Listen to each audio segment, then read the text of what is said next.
that Jude is speaking about the faith. That body of doctrine that we have complete here in the Bible.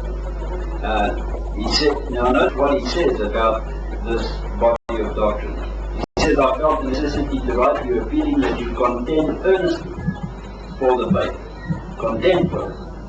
And he says, which was once, now there's a finality here, which was once for all delivered to the saints. A finality in this revelation that does not leave the way open for latter revelation. It is complete in the sense that it was delivered once. It was delivered once by an all-seeing and an all-knowing God. Just as man may have to write something and re-edit it and re-edit it, re-edit it, but not so with God.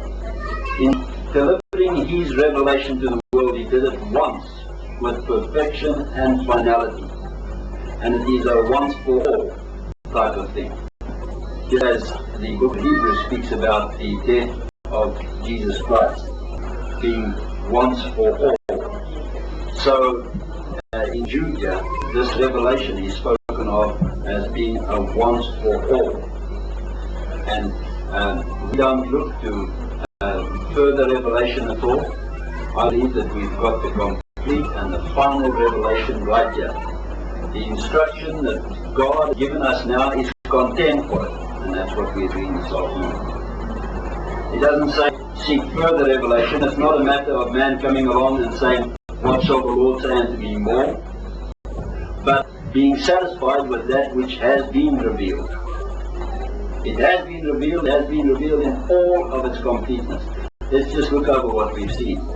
Jesus said, when the Spirit of truth is coming, he will teach you all things. So we've got a promise that the Spirit would teach these disciples of the first century all things. And this is what's involved in inspiration. Inspiration means to breathe in. God breathed into their minds just as he breathed into Adam's nostrils the breath of life. So he breathed into these men's minds the word of truth. Okay? And in doing this, he taught them all things. He said he will bring back to your remembrance whatsoever I have taught you. He would go back into the things that Jesus taught. And he would bring back to their remembrance. Not just relying on the fallibility of the human mind, but he uses the infallible now to bring back to their remembrance the things that Christ taught them. And then he says he would guide them into all truth and he would show them things to come.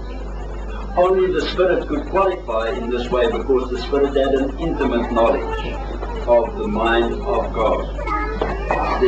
The Spirit was capable of knowing the truth existing in God's mind, and in this way the Spirit could reveal it to these men. Okay, as Jude writes, he says to the disciples, he says, contend now for this faith. That was past tense. By the time that the book of Jude was written, it was complete. The work of revelation was already there. He says, all that's up to you now to do is contend for that faith, which was once for all delivered to the saints. So here we have a finality and a completeness, and we have the added promise of Jesus in Matthew 24, where he is speaking to his disciples, says to them,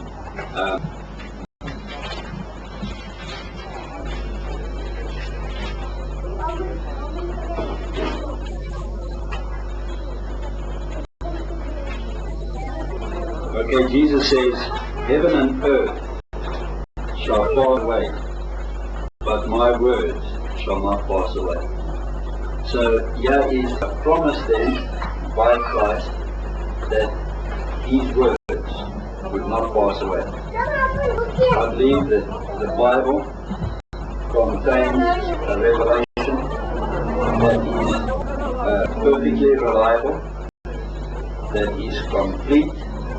It's reliable in the sense that it is not just the subject of human fallibility, but it is the revelation of an infallible God. It is complete and it is final.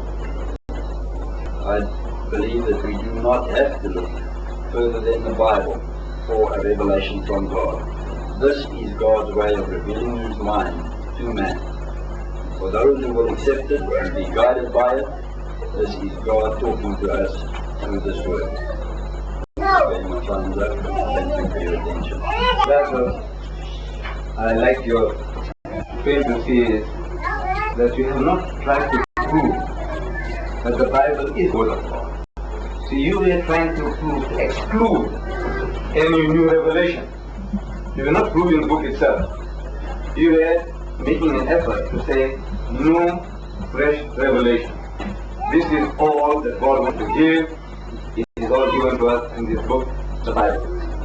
Now in that, you were quoting from John, chapter 14. What was this number? 56. Verse 26. But I think 14:7.